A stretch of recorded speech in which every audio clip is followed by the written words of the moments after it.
When I first moved into Oak Ridge Estates, I thought I had found the perfect home. The kind of place where people waved when you passed by, where kids rode their bikes on clean sidewalks, and every lawn looked like it belonged in a real estate brochure. The houses were symmetrical, the driveways spotless, and the Homeowners Association, or HOA, prided itself on maintaining a community of excellence. At least, that's what the welcome packet said. The HOA president, Karen, was the first to greet me when I moved in. She arrived before my moving truck had even finished backing into the driveway. Blonde hair in a tight bun, clipboard in hand, and a smile that didn't quite reach her eyes. She introduced herself as the community coordinator and handed me a printed list of rules. Not guidelines, rules. From trash bin placement times to acceptable mailbox colors, it was all there. At first I tried to be polite. I figured she was just doing her job. But there was something unsettling about the way she kept peeking past me into the house, as if she had the right to inspect it. When I thanked her and closed the door, she stood there a little too long before walking away. The first week passed quietly. I unpacked boxes, planted a few flowers by the front step, and tried to settle into the suburban calm. That's when the notices started appearing, a yellow slip tucked under my door. Your grass exceeds regulation height by 0.75 inches. Another one, 2 days later. Trash can visible from street view. And then one that made me laugh out loud. Your front door paint does not comply with HOA color guidelines. I'd painted it a soft navy blue, calm and understated. But apparently, according to the HOA-approved palette, blue was considered disruptive. I brushed it off. I figured I'd deal with it later. But soon, I began noticing small things out of place. My mailbox door was left open one morning. My garden hose had been coiled differently than I left it. And then one day, I came home to find a folded note slipped through my mail slot. Unsigned, but written in the same tight handwriting as the HOA notices. This neighborhood values order. Please comply. At first I thought it was just Karen trying to intimidate me into repainting the door. But as the days went on, the disturbances became bolder. My back gate was found unlatched one evening. I was sure I'd locked it. The next morning, muddy footprints trailed from the gate to my porch. They were small, likely from someone wearing flat shoes. I checked my security camera, only to realize the memory card had been removed. Someone had been inside my yard. I replaced the card, changed the locks, and even installed a motion sensor. But nothing prepared me for what I saw next. One morning, I woke up to find my doorbell camera flashing red. It had captured movement at 2:47 a.m. When I reviewed the footage, my stomach dropped. It was Karen. She was standing at my front door, clipboard in one hand, flashlight in the other, staring into the camera like she knew exactly where it was. Then, without hesitation, she reached out and tried the doorknob. When it didn't turn, she bent down, examining the hinges, and then, just as calmly, walked around to the side of the house, disappearing out of view. I couldn't believe what I was seeing. This wasn't an inspection. This was a break-in. The next morning I confronted her. Or rather, I tried to. When I approached her on her morning walk, the one she conveniently took past every home on the block, she just smiled and said, "I have no idea what you're talking about." Her tone was too calm, too confident. That's when I realized this wasn't just about HOA rules. Karen saw herself as the enforcer of some kind of suburban dictatorship, and my house was the latest target of her control.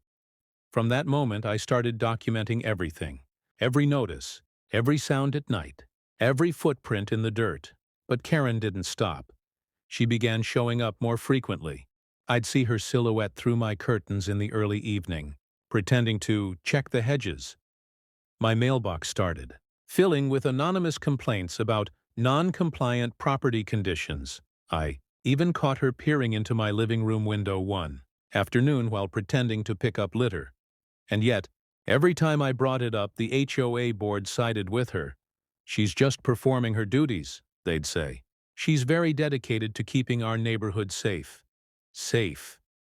That word rang in my head every night as I locked my doors and set my alarm. Then one night, the motion alarm went off again. But this time, when I looked at the camera feed, there was no one there. Just the faint outline of a figure moving away from the porch, clutching something, maybe a small tool or key. That's when it hit me. She might have found a way inside. The next morning, I checked every window, every lock, every corner of the house. Nothing was broken, but a drawer in the hallway table was slightly ajar. Inside, my spare keys were gone. Karen had stolen them. I called the police, but without visible signs of forced entry, they couldn't do much. They filed a report, gave me a case number, and left. But I knew she'd be back. I changed the locks again and installed a deadbolt with an internal key slot. Still, the paranoia wouldn't go away. I barely slept that week, listening to every creak and gust of wind. Until one evening, I came home to find something strange. My doormat, the one that read "Home Sweet Home," was missing. In its place was a perfectly folded HOA newsletter, sealed in a plastic bag, placed dead center on the porch. Inside it, a sticky note. "You can't hide behind that blue door forever." My hands shook as I read it. It wasn't just harassment anymore. It was a threat. That night, I decided something had to change. I couldn't let her keep walking into my life like she owned it. If the HOA wouldn't stop her, I would. So I came up with a plan, a harmless one, but one that would finally make Karen think twice before touching my property again. And it all started with a single can of blue paint.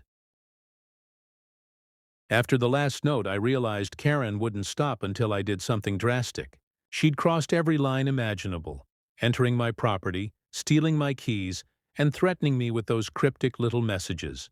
I knew I couldn't count on the HOA or even the police to handle her. Not when they all treated her like she was the neighborhood's golden guardian. So I decided to take matters into my own hands. Not to harm her, but to expose her, to make it undeniable that she was the one trespassing. That's when I came up with the idea, the paint trap.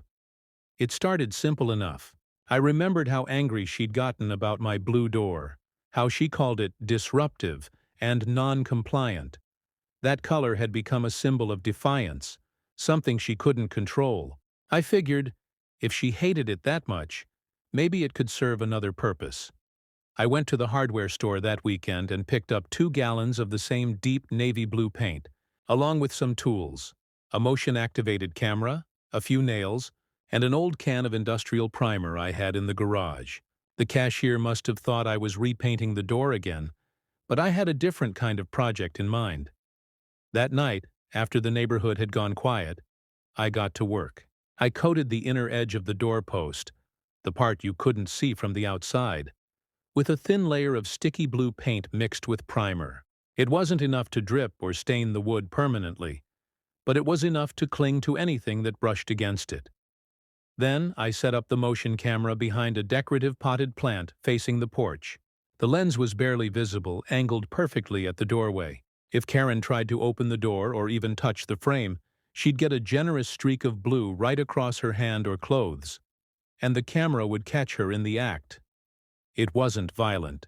It wasn't illegal, but it would be proof, undeniable visual proof, that she was the one breaking in. I went to bed that night with my heart pounding, every creak in the house making me sit up and listen. Around 3 a.m., I woke up to the faint chime of my motion alert. My phone screen glowed in the dark. Motion detected front porch. I hesitated before opening the app, half expecting to see nothing but shadows. But there she was, Karen, standing in the glow of the porch light, clipboard in one hand, flashlight in the other. She moved slowly like she'd done this before. Her eyes darted toward the doorbell camera, and for a brief moment, she seemed to smirk. Then she reached for the doorknob again. This time, though, I noticed something new. She was wearing latex gloves. My stomach twisted. She knew I'd caught her before. She was trying to cover her tracks. But as she leaned closer, her shoulder brushed against the side of the door frame, the side coated in paint. She didn't even notice. After jiggling the knob and checking the hinges again, she stepped back, made a few notes on her clipboard, and left. The next morning, I checked the footage again just to make sure I hadn't imagined it. There it was, in perfect clarity. Karen's arm brushing the painted post. I paused the video and zoomed in. A faint streak of blue glistened on the fabric of her beige cardigan. I couldn't believe it worked, but I didn't say anything right away. I wanted to see how long it would take her to realize. Later that afternoon, I stepped outside to get the mail, pretending not to notice her walking her little white dog down the opposite side of the street. She stopped dead when she saw me, eyes narrowing, a forced smile forming on her face. That's when I noticed it. The faint blue smear on her sleeve, barely visible under the sunlight. She must have noticed where I was looking, because she quickly folded her arms, hiding it from view. I didn't say a word. I just nodded politely and went back inside. By evening, the HOA's community email list was buzzing. Karen had sent out a notice accusing someone of vandalizing private property. She claimed an unknown individual had intentionally sabotaged her clothing with paint while she was performing an authorized property assessment. I laughed when I read it. She'd incriminated herself without realizing it. The only way she could have gotten paint on her sleeve was by trespassing. But the story didn't end there. That same night, I heard a strange noise coming from the porch again. A scraping sound, metal against wood. When I checked the camera, I saw her there once more, this time wearing a dark jacket. She wasn't inspecting anything. She was scraping the door frame with what looked like a putty knife, trying to remove the evidence. I realized then that she must have noticed the paint. Maybe she'd gone home, seen the blue mark, and put two and two together. Now she was trying to erase it. I waited until she left, then checked the footage. Sure enough, the camera had captured everything. Her, the putty knife, the blue stain still visible on her wrist. I made backup copies of the footage, saved them to a cloud drive, and emailed one to myself. But even with the evidence secured, something about the situation made my skin crawl. Karen wasn't just nosy or obsessive. She was obsessed with control, and now that she knew I'd outsmarted her, she'd double down. Sure enough, the next day, I received another notice. Hand-delivered, not mailed. This one accused me of defacing community property, and warned that I would be fined if I didn't repaint my door in accordance with HOA-approved colors. It was almost laughable. She was still trying to assert dominance, even after being caught. But I didn't respond. I didn't repaint anything. I wanted to see what she'd do next. That evening, the sky turned gray, and a light rain began to fall. I sat by the window watching the water streak down the glass when I saw movement across the street. Karen was pacing under an umbrella, looking toward my house every few seconds. Then she stopped, pulled out her phone, took pictures of my house, my door, my car. I knew then she wasn't just angry. She was plotting something. And I was right, because the next morning, I woke up to find a bright orange tag taped to my front window.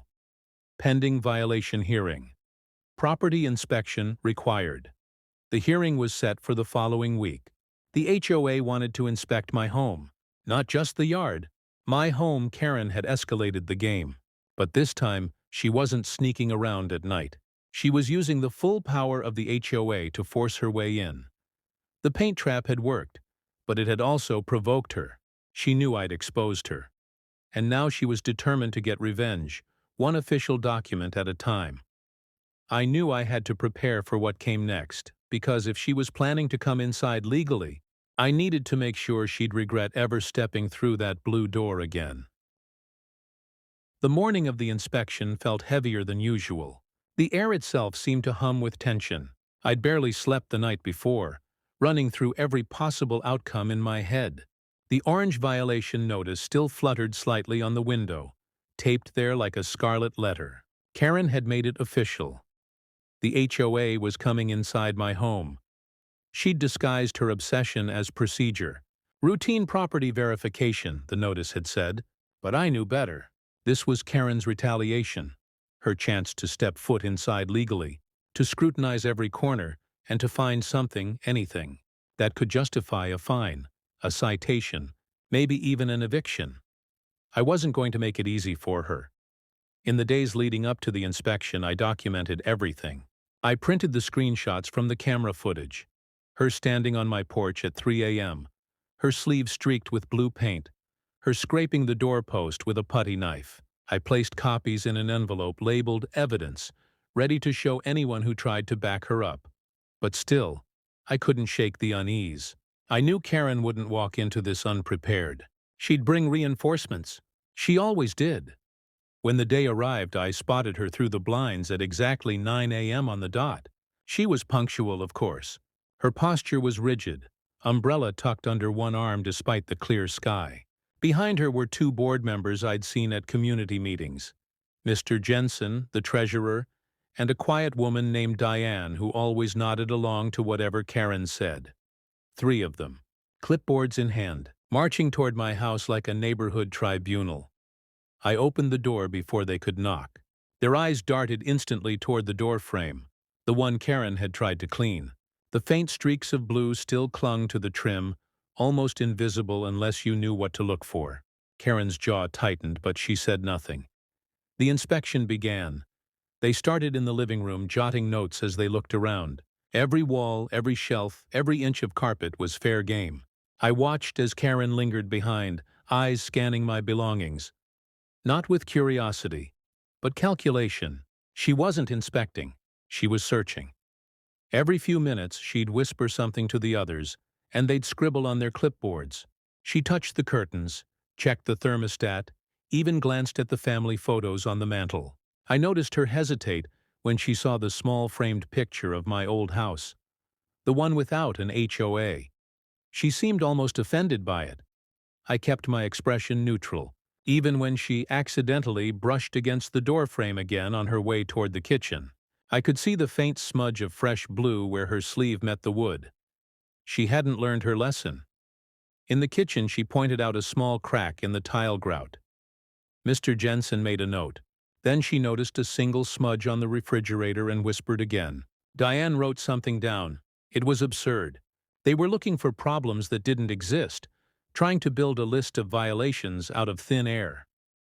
When they moved to the backyard, Karen paused at the back door and squinted at the camera above it. Her lips tightened. She knew I was watching her every move now. For a split second, I saw a flicker of something in her eyes. Not anger, but fear. Maybe she finally realized I had proof of everything, but she wasn't giving up. Not yet. They circled the yard, muttering about the unsanctioned flower beds and potential water usage issues. When they returned inside, Karen announced that she'd be filing an official report, and that I'd be notified of required corrective actions.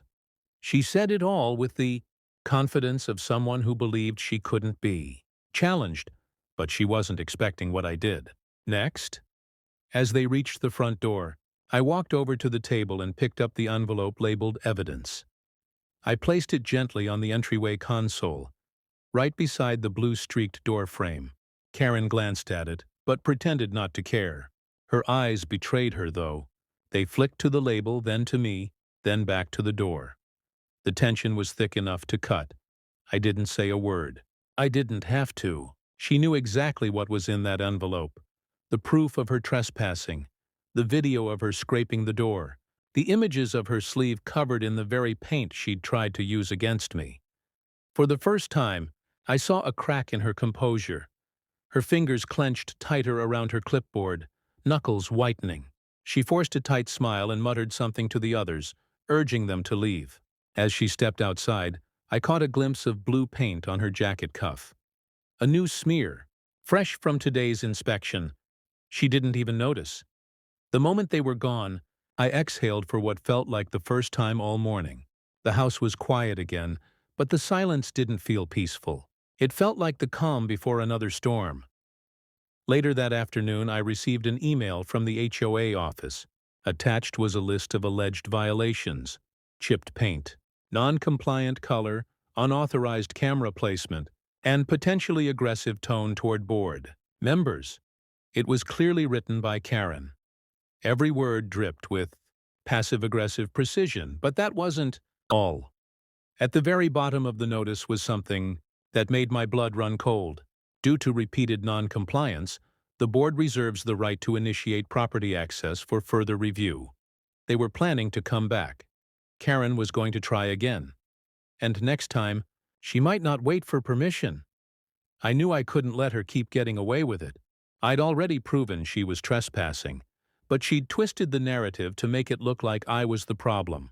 If she was using the HOA as a shield, I needed to use her own tactics against her, so I decided to escalate things. Not with anger or confrontation, but with exposure. That night, I made a new video compilation from all the footage I'd saved.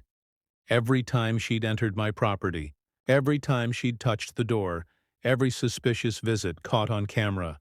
I spliced it together, timestamp by timestamp, with clear labels showing the dates and times.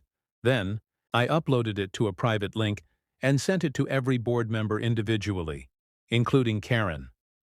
The subject line was simple: "For your review. HOA President's repeated unauthorized entries." Within minutes, I saw the email confirmations roll in. They'd opened it, every one of them, and then the silence began. No reply, no apology, no acknowledgement. But the next day I noticed something strange. Karen's car wasn't in her driveway. Her usual morning patrol didn't happen. The clipboard didn't appear. The neighborhood felt still, too still. For a brief moment I thought it was over, that maybe, finally, she'd realized she couldn't bully me anymore. But deep down, I knew better. Karen wasn't the kind of person to walk away quietly, and when she came back, because she would come back, she wasn't going to settle for paint or paperwork. She was going to make it personal. For 2 days after the inspection, the neighborhood fell quiet. Karen's morning patrols ceased. Her car remained parked in the same position, and for the first time since I'd moved into Oak Ridge Estates, I could sit on my porch without feeling watched. The silence was unnerving, though. It wasn't peace. It was the kind of quiet that came before a storm. I should have known Karen wouldn't go down easily. People like her didn't admit defeat. They waited, they calculated, and then they struck when you least expected it. The first sign came that Friday evening. I was returning home from work when I noticed something off about my yard. My garden lights, the small solar ones that lined the walkway, were gone. Every single one of them. The ground was still, indented where they had stood, but they had vanished completely. At first I thought maybe kids had taken them, but that didn't make sense. They were cheap, not worth stealing. Then I saw the small folded paper sticking out from under my welcome mat. It was another notice, but this one wasn't from the HOA office. It was handwritten. The message was short, but it chilled me to the bone. "You can't hide behind paint and cameras forever." That handwriting, tight, sharp, identical to the one on every previous notice. It was Karen. Again. I checked my cameras immediately, but the footage from the last 12 hours was gone, completely deleted. Someone had accessed the system directly. Someone who knew exactly where the main box was hidden in the utility closet. That's when I realized she had been inside again. The locks hadn't been tampered with, but something about the front door felt off. The handle turned a little too easily. I took the knob apart that night and discovered faint tool marks inside, like someone had picked it open. Karen must have gotten a locksmith's tool set or watched one of those online tutorials. The thought of her standing in my hallway, deleting my footage, made my skin crawl. The next morning, I went to the police again. I showed them the paint evidence, the notes, even the inspection report. They listened, nodded, and said they'd look into it. But once again, there was no forced entry, no concrete damage, just intimidation, they said. It was harassment, but nothing they could act on yet. Karen knew exactly how far she could push without crossing the line legally. But she underestimated one thing. I was done being passive. That night I doubled down. I upgraded my locks to smart deadbolts with unique entry codes and added hidden cameras in new locations, places she wouldn't think to look.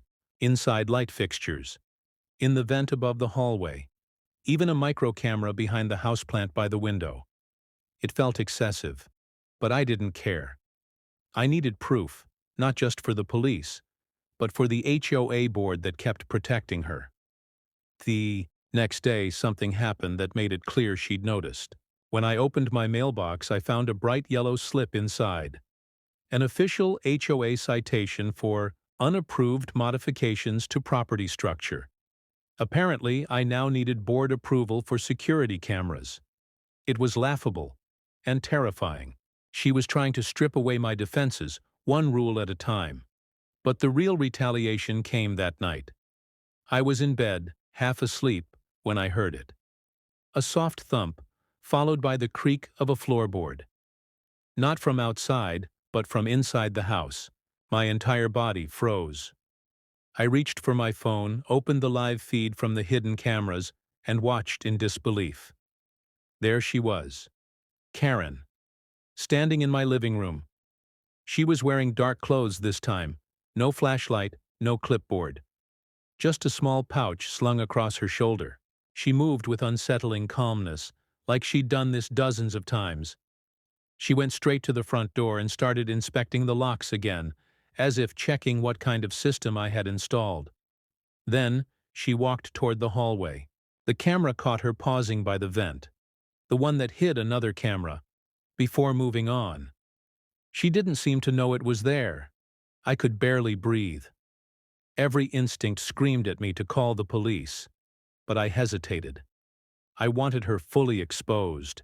I wanted her caught inside. She wandered into the kitchen, opening drawers, looking under the sink.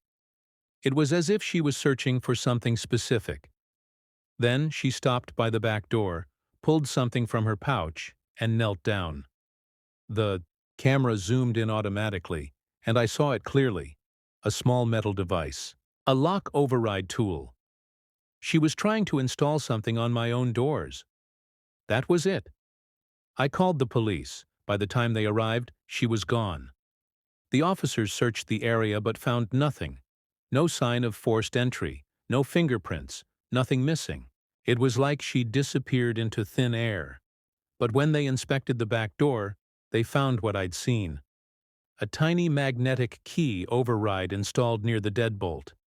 If I hadn't caught her, she could have used it to come and go whenever she pleased. The officers removed it and added another note to my file. Still, they said they couldn't press charges until I had visual proof of her inside the house. I didn't tell them that I already had that proof. The footage was clear, crystal clear. Karen, inside my home, tampering with the locks, caught on multiple angles.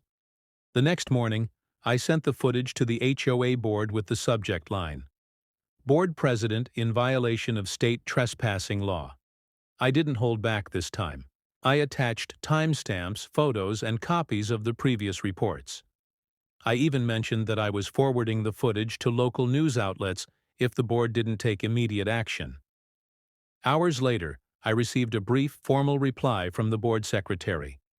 "We acknowledge receipt of your complaint. The board will review this internally." That was it. No apology, no promise of action, just a generic acknowledgement. But I knew something had shifted. That evening, Karen's car was gone again. Her house lights were off.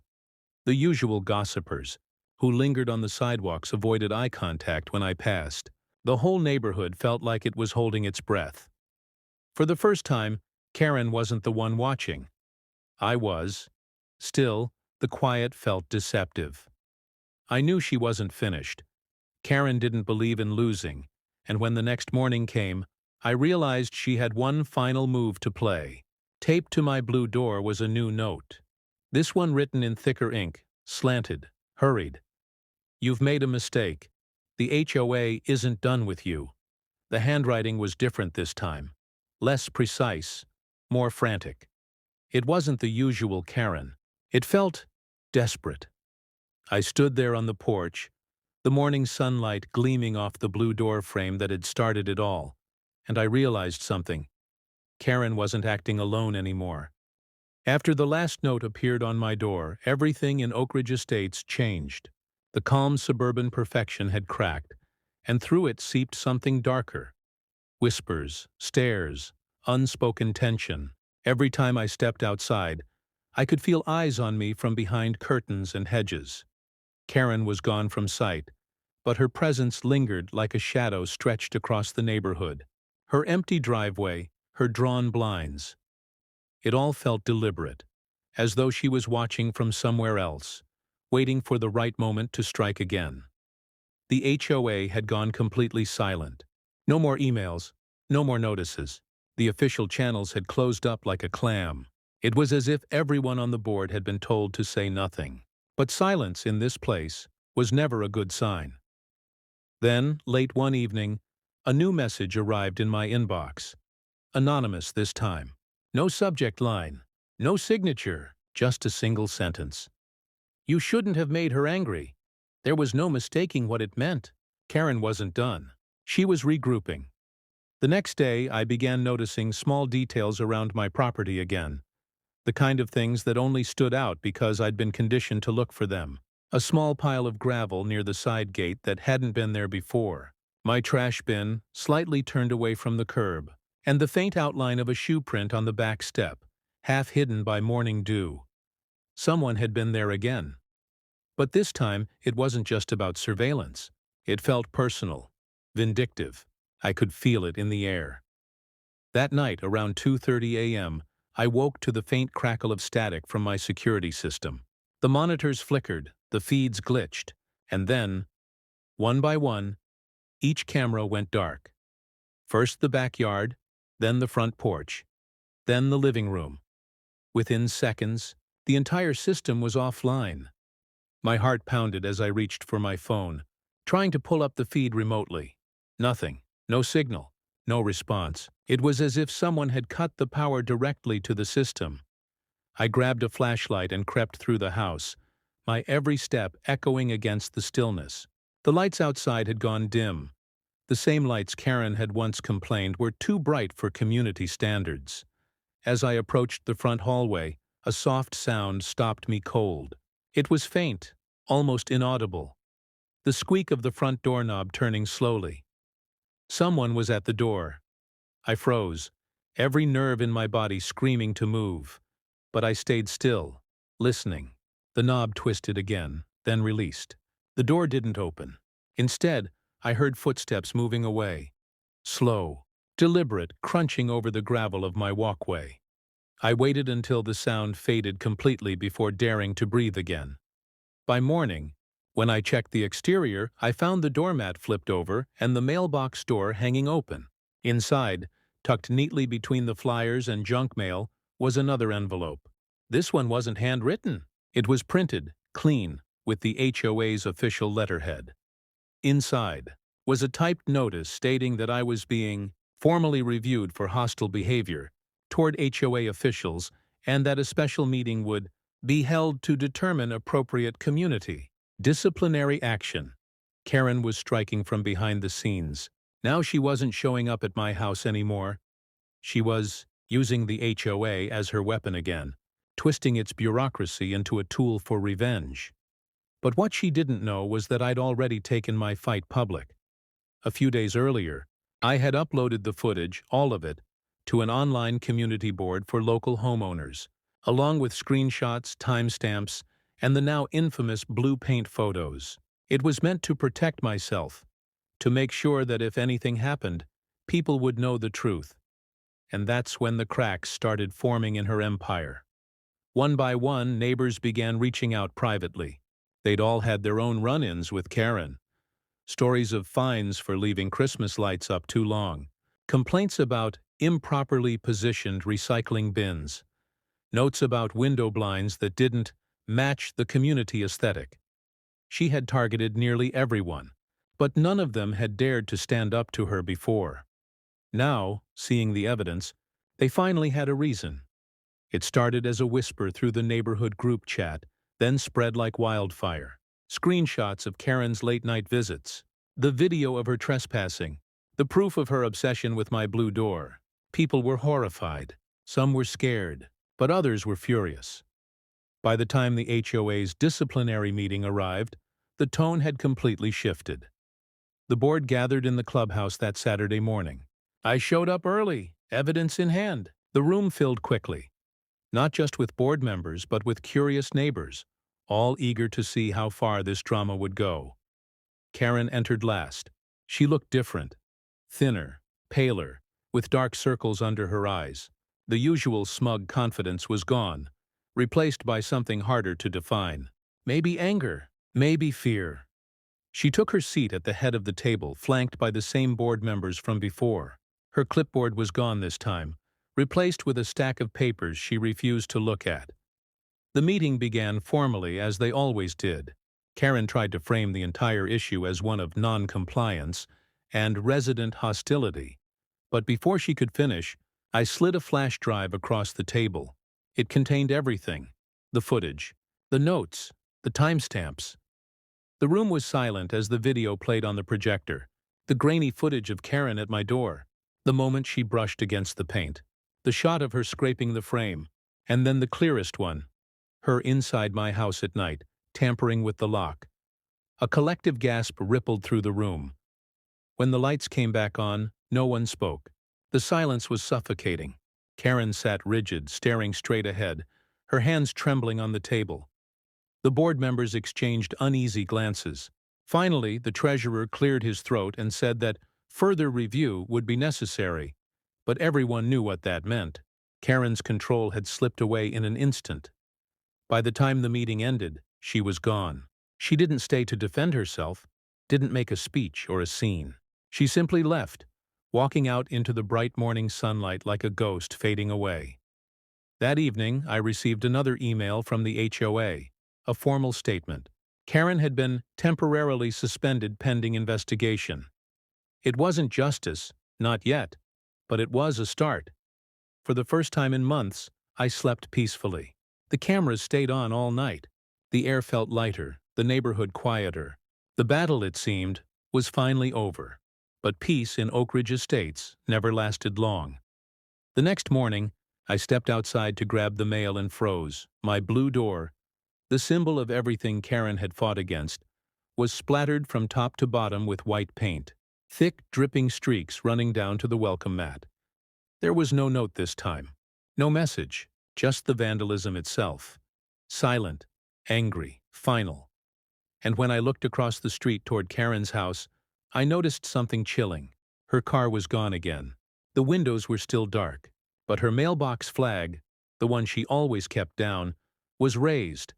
Someone had left something inside. That's when I realized this wasn't over. Karen might have lost the HOA, but she hadn't lost her obsession. And whatever she was planning next, it was going to be personal. By the time I saw the white paint dripping down my blue door, I knew Karen wasn't done. Her suspension from the HOA had stripped her of power, but it hadn't broken her obsession. If anything, it had made her more desperate. She was losing control of the community she'd once ruled, and she was blaming me for it. The vandalism was her message. Not a warning this time, but revenge. I documented everything immediately: photos, timestamps, video footage from my security system. Strangely enough, all the cameras were still functioning. She hadn't disabled them like before. That detail alone told me something important. She wanted me to see this. She wanted me to know she could still reach me, even after losing her title. But it wasn't just about me anymore. That afternoon, I started receiving messages from my neighbors. One of them, a man named Greg who lived 2 streets over, sent me a photo of his car, keyed from front to back. Another neighbor found her garden plants uprooted overnight. Someone else had their mailbox torn off its post entirely. Every one of them had spoken out against Karen during the HOA meeting. She was retaliating against everyone. By the second day, the neighborhood felt like a war zone. The same pristine streets that once gleamed with uniform perfection were now littered with small acts of chaos. Trampled flower beds, broken lights, missing decorations. The symmetry Karen had once demanded was collapsing, and in a twisted way it almost felt poetic. The community she'd built through fear was unraveling in her absence, but I knew she wouldn't stop there. I decided to confront the problem directly, not through the HOA or the police this time, but by exposing her completely. If I could show everyone what she'd done, not just to me, but to the entire neighborhood, There'd be no way for her to crawl back into a position of authority again. So, I started gathering everything. Every clip, every photo, every report. I compiled it all into a single, detailed timeline. From the first notice about my blue door to the footage of her breaking into my house. It was meticulous, undeniable, and damning. But before I could upload it publicly, something strange happened. That evening, I noticed motion on my front camera. For the first time in days, Karen's figure appeared, standing at the edge of my driveway. She wasn't dressed like before. No clipboard, no polished clothes. Her hair was messy, her jacket wrinkled. She looked unhinged. She stood there for nearly a full minute, staring at my front door, the one she'd vandalized, before turning and walking away. I should have called the police, but something in her posture gave me pause. It wasn't arrogance this time. It was exhaustion. Still, I didn't take chances. I locked every door, every window, and kept watch on the cameras. Around midnight, the motion sensor triggered again. This time, the alert came from the side yard, a spot I hadn't checked earlier. When I pulled up the feed, my stomach dropped. Karen was back, but she wasn't alone. Another person was with her. A man, tall and thin, wearing a dark hoodie. I couldn't see his face, but from the way they moved, it was clear Karen was leading him toward the back gate. She pointed toward my house, gesturing sharply, her movements frantic. They disappeared out of view for a moment, and then I heard it. The unmistakable sound of metal scraping against glass. My back window. I grabbed my phone and dialed the police, keeping the line open as I stayed low in the hallway. The dispatcher assured me officers were on the way. I kept my eyes on the monitor, watching as Karen tried to pry the window open. The man beside her seemed nervous, glancing around, but she was relentless, yanking at the frame with bare hands. When the sirens finally echoed in the distance, they bolted. The man ran first, cutting across the yard and disappearing behind the neighbor's fence. Karen hesitated for half a second before darting off in the opposite direction. By the time the police arrived, both were gone. This time, though, there was no denying it. The window bore clear signs of tampering, and the footage captured everything. The police took it seriously now, especially when I explained her suspension and history of harassment. They promised to issue a restraining order and file formal charges for attempted break-in and vandalism. For the first time since moving in, I felt the weight begin to lift. The following week was a blur of visits. Officers collecting statements, neighbors sharing their own evidence, and the HOA scrambling to distance themselves from Karen. Rumors spread quickly that she had been arrested for trespassing, though the details were murky. The neighborhood began to heal in her absence. Lawns grew freely again, decorations reappeared, and the board held an emergency meeting to replace her permanently. The sense of community that Karen had suffocated for so long began to breathe again. Still, I couldn't help but feel uneasy. Even with her gone, reminders of her lingered. The faint blue smudge on the old door frame, the white paint stains that no amount of scrubbing could fully erase. It was as if the house itself remembered her. Then one morning, about a week later, I found something strange in my mailbox. A plain white envelope, no return address, inside a single photograph. It was a picture of my house, taken from across the street. My blue door was visible in the shot, but in the bottom corner of the frame, just barely visible, was a reflection in a car window, a silhouette. It was Karen. Even though she was gone, she was still watching. The police traced the photo back to a local print kiosk, but there was no record of who had used it. The clerk didn't remember anyone matching her description. It was like she'd vanished completely. After that, the incident stopped. No more notes, no more paint, no more movement in the cameras. Just silence. Months passed. The HOA replaced its bylaws, the board members reshuffled, and Karen's name was quietly erased from every document. The neighbors pretended like none of it had happened, though everyone avoided mentioning the house at the end of the cul-de-sac, hers. It sat empty now, the blinds drawn tight, the grass slowly overtaking the once perfect lawn. I thought about selling my house a few times after that, but I didn't. Not out of fear, but out of defiance. The blue door remained exactly as it was, a silent reminder that some battles are worth fighting, even when your opponent is the self-appointed queen of suburbia. The HOA still sends its newsletters every month, filled with cheerful updates about community events and landscaping projects. Sometimes I catch myself wondering if Karen reads them too, wherever she is, because people like her, the ones who crave control, who hide behind rules and regulations, they don't just disappear. They lie in wait, watching, waiting for the next neighborhood to claim. And if I've learned anything from all of this, it's that when you give someone like Karen even an inch of authority, they'll take your entire front yard and try to repaint your life while they're at it. So I keep my cameras on, my doors locked, and my paint cans ready, just in case she ever decides to come back.